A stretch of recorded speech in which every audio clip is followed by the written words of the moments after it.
Welcome to your Sprinkle with Hope podcast and your host, Shane. Today, our guest is Maggie Doyne. She is an American philanthropist who has built a children's home, a women's center, and a school in Nepal. She won the CNN Hero of the Year award in November of 2015. She is also the author of Between the Mountain and the Sky, a mother's story of love, loss, healing, and hope. Maggie also is the founder of the Blink Now Foundation. Maggie, first of all, thank you so much for joining us. We're really excited about this discussion we're going to have. Thanks for having me. I'm excited. Second, Maggie, I gave a little insight to the listeners about who you are, just a really high level, but tell us why you started these things. Well, I guess we should take it way back to where I grew up and how I grew up. I'm from New Jersey. I'm a Jersey girl. We're laughing already. I know. We are. This is going to be a great discussion. I grew up in the suburbs in the northwest of Jersey, this little town called Mendham. I grew up on a cul-de-sac. I had a mom and a dad who loved me infinitely. I had two sisters, a dog. I played soccer. I went to public school, just all the things, all the privilege. When you grow up in New Jersey and you come of age and you're in high school, everyone's like, where are you going to college? And not only where are you going to college, but what college are you going to get into and what's the name of it and blah, blah, blah, blah, blah. It's just, just what we grow up with when we're lucky enough to be born this way. Yeah. And I was 17 and doing all the things. I played soccer and lacrosse and was taking classes and was treasurer of my class and yearbook editor, like all of it, just typical suburban girl. And I was like, wow, I'm about to go to college, invest all of this money and all of this time, and I have no idea who I am on the inside. And how am I supposed to know my purpose or what to even study or just anything about where I'm going if I have no idea? And so I was just like kind of a burnt out suburban kid, didn't know where I wanted to go to college. I'd applied and gotten in and all of those things, but I had these questions, these like bigger life questions. And so I decided to take a gap year and travel and leave New Jersey for the first time. And I thought that I would maybe find some answers along the way. And it started out in the South Pacific. And then I ended up just by chance into that gap year experience in northeastern India. And at the time in 2005, there was a civil war going on in Nepal and a major refugee crisis happening at the Indian border where I happened to be living and working. And so that got me into asking a lot of questions. And I ended up taking my trip to Nepal. So that's kind of where the foundation started, that you find yourself in Nepal. Something I love that you said is that you needed to find your purpose. And Jason and I talk about that a lot, that we feel like we're just barely starting on our journey of our purpose. But what do you think your purpose is right now? How would you answer that question? I just think, on that journey in Nepal, what I realized is just the depths of human suffering, and that many children weren't given the hand or the lottery that I had been given. And I was on a dry riverbed kind of walking through rural Nepal, and I saw kids breaking rocks, and kids were cold. And Nepal is one of the most food deficit regions in the world. There was hunger and malnutrition and kids not living to the age of 5 because of simple things like immunizations or food or clean water. And so for me, that was just this major wake up moment of like, how have I not known? How have I not really truly known everything that I've been given, but also how the rest of the human family is living, and the question of privilege and what I was given, but how I give back and how I change things. So I think one of my main purposes is to try to make this world better for children who weren't as lucky as I was. And now I'm the mom of 60 kids. Yay. So I became a mother, and we run a school. And now there are no more children on that dry riverbed breaking rocks. And I just decided to stay in Nepal. And with the local team, I tried to make things a little bit better with my co-founder. And I don't know, I think my purpose is to try to make this world better for children, because I believe that when children are raised with love and education and nourishment, that there will be peace in the world. And I want a world without violence and with more peace and love and joy and equality, I guess. Yeah, amen to that. I couldn't agree more. That's exactly what Shane and I are pushing, is to just get more hope and joy and peace and love out there in the world. So what if you were to say to somebody, like, okay, maybe they can't go to Nepal, right, and do these grand things, but what would you say is their Nepal journey to find their purpose? What would be that thought that you would say to them and say, look, maybe you don't have to go to Nepal. What can you do right in you absolutely do not have to go 8,000 miles away. In fact, it may be better not to. Everybody has their own journey and their own path. And I think right now people feel so immobilized, right? And so like stuck, and like there's so many problems, there's so many issues, there's so much to be afraid of. It's so hard to have hope when we're just being bombarded in every direction by like just threats to our humanity and our world and our earth. And I think it's really important in those moments of overwhelm to just stop, get quiet, listen, and look around.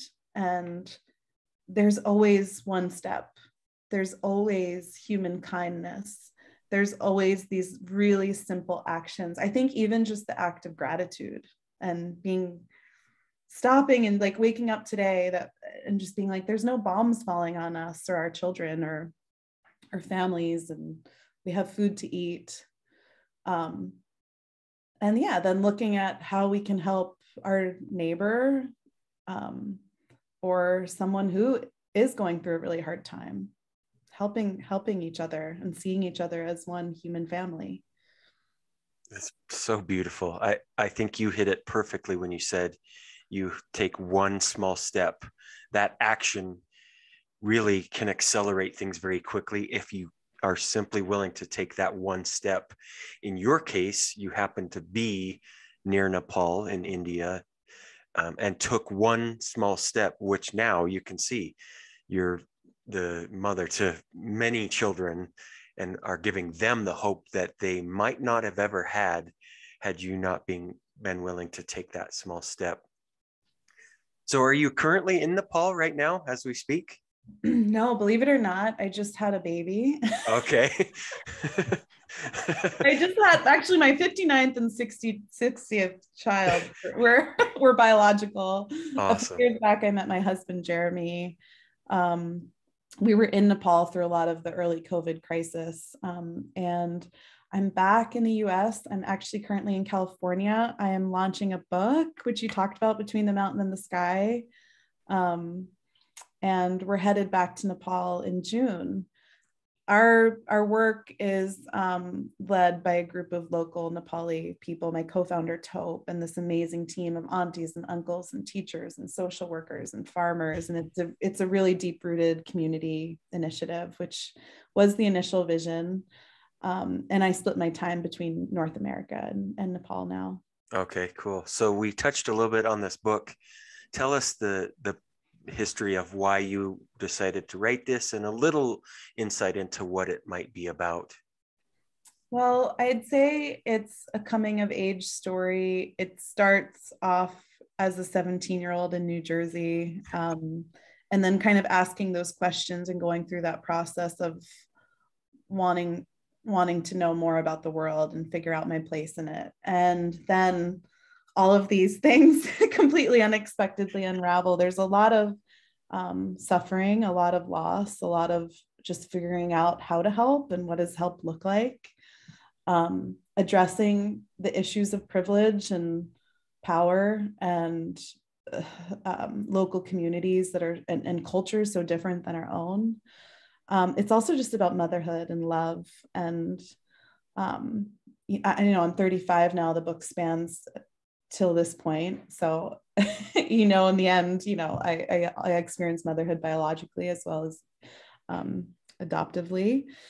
And I started writing and just journaling when I was in my teen years, like struggling with those questions. And I've always written, I've always processed, I've always had a blog. I haven't always shared what I've written, but as I was getting older, I just felt like there was something there to be told.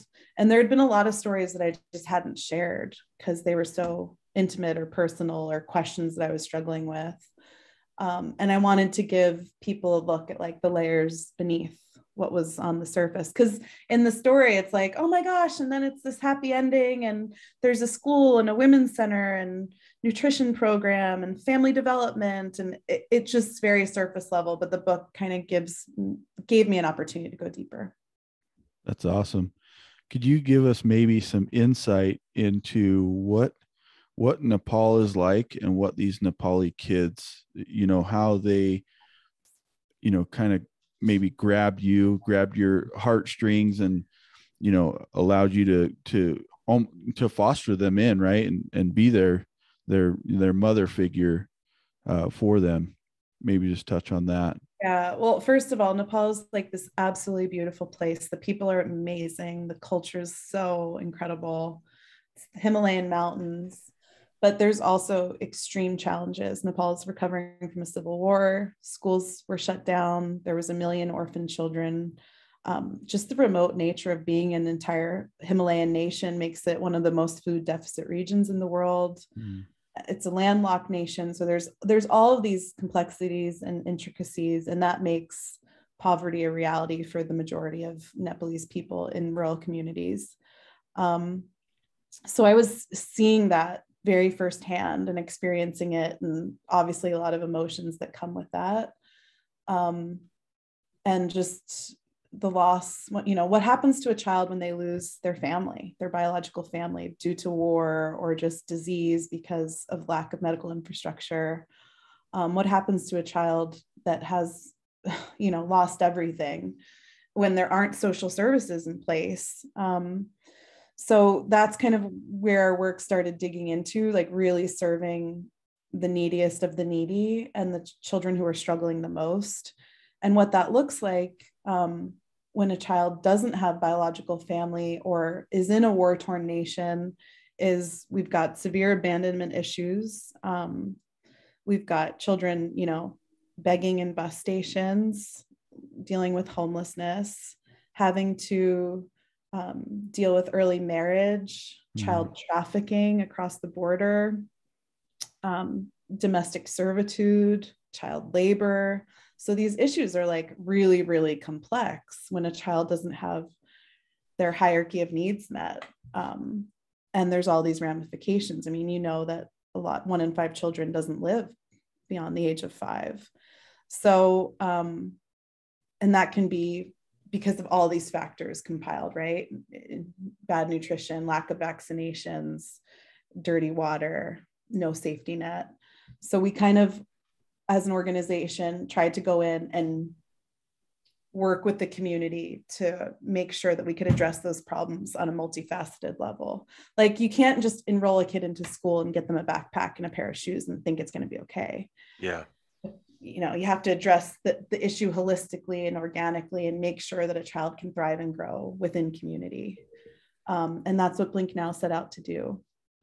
So we started with a home for kids who had nowhere to go, but we also had a school for children who needed that daily support that's free and a safe place to come, and a nutrition program and a health and wellness center and family support, a safe house for at-risk adolescent girls, sustainable farming.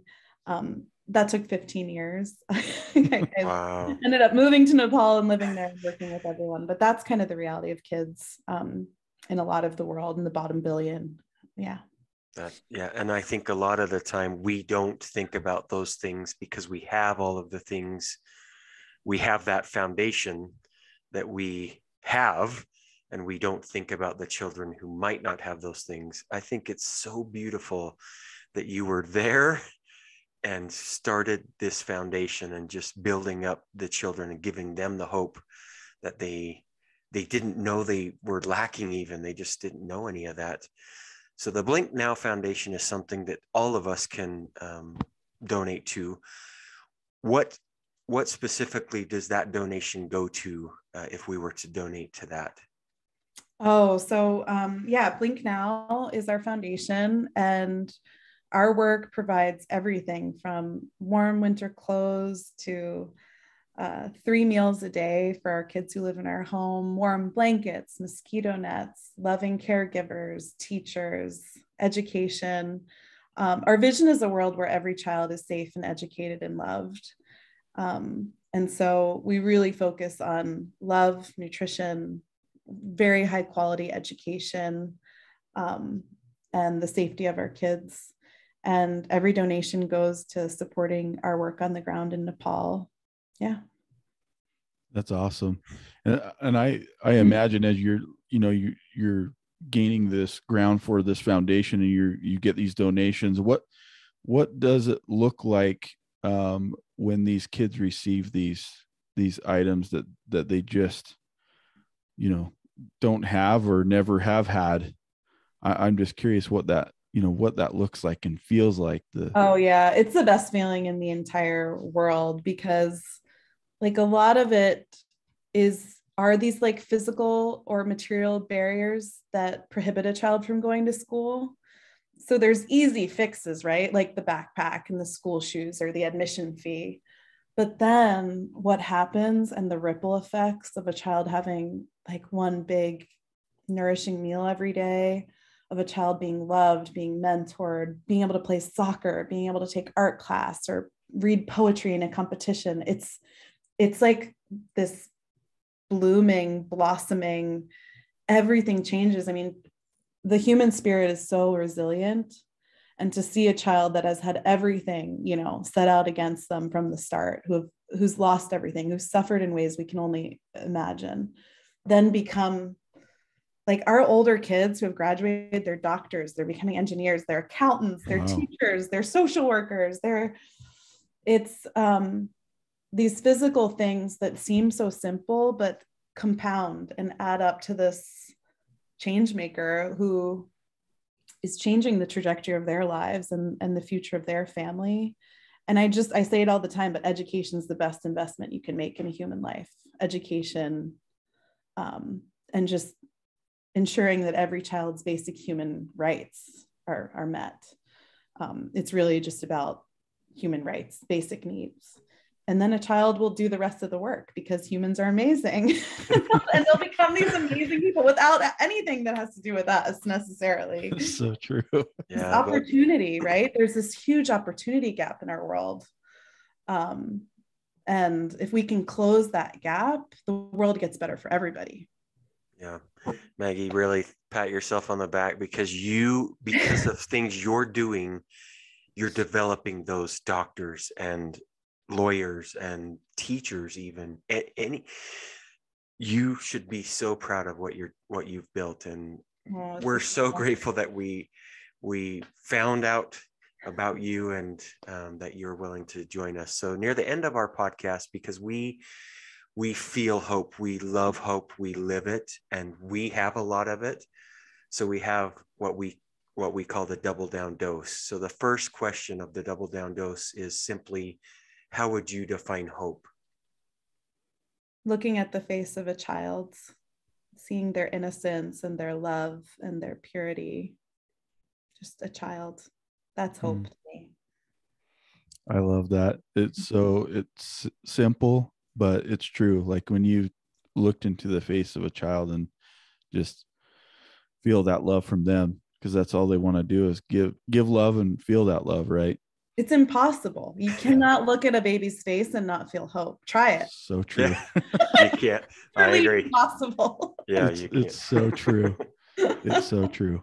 So the second part of the double down dose, or the second question of it, is, what is your definition of love?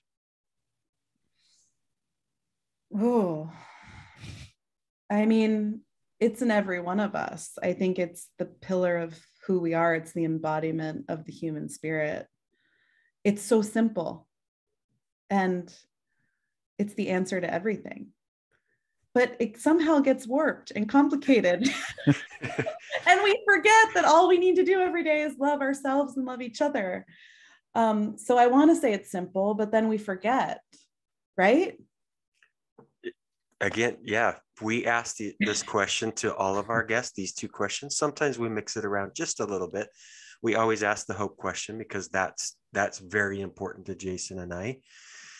And I would agree with you that love is, on the surface, it seems so simple, but it's so complex when you actually think about it. You know, when you were talking about peeling back those layers of you and sharing the layers of what you've gone through, I think love is that same thing. On the surface, we all think we know what it is, but when we peel back those layers, it becomes more beautiful and more loving. In my mind, that's all I can say. So we love asking those questions just to get the responses that we do. They're all different. It's like, this is really hard. Well, and it's, you know, you did exactly the same thing that everybody else does. They take a moment and just like, wow, what is love? And I think, you know, when we really stop and think about it, it can be complex because it's so, it's universal, right? It breaks all boundaries of communication, and, you know, even not knowing a language, right? You can love somebody and they can feel that love, you know, that somebody who's blind or whatever, they still will feel that love, because it's not necessarily always a physical connection, right? It could be on the spiritual level or whatever. But I love that you just took that second to pause and think about, what is love to you and what does that actually mean? Yeah. Thanks, guys. So Maggie, thank you again for joining us. We have thoroughly enjoyed this discussion. Keep sharing your light, your love, and your hope to everyone, especially those children in Nepal. They love you for it. So thank you. Thank you both so much. And just real quick, so if somebody did want to donate to that foundation, how would they go about doing so? blinknow.org. That's our website. You can follow us on social media just about everywhere, and follow along on the journey and see the most amazing kids and women. And we'd love to have you on our team. It's totally a group effort, all of us working together. Awesome. Thanks, Maggie. Thanks for your time today. Thank you. Thank you both.